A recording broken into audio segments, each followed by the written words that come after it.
විඳින කලට දුක් ගිනිවේ දැඩිසේ සංසාරේ පව් කරනකොට හරි ප්‍රසන්නයි පව් කරනකොට හරි මිහිරි ඒවා තනියෙන් විඳිනකොට හරි දරා ගන්න අමාරුයි ඒ නිසා වචනකින්වත් පාපයක් කරගන්න එපා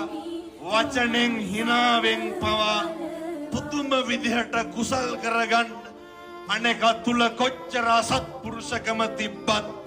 අනෙක තුල කොච්චර නොමිනිස්කම තිබ්බත් අනෙක වෛරක්කාරයෙක් වෙන්න පුළුවන් අනෙක දුස්සීලයෙක් වෙන්න පුළුවන් අනෙක හතුරුකම් කරනවා වෙන්න පුළුවන්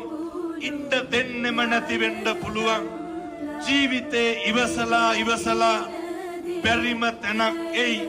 බොහොම කරුණාවෙන් දේශනා කරන්නේ අපේ තරුණ දරුවෝ තරුණ මහත්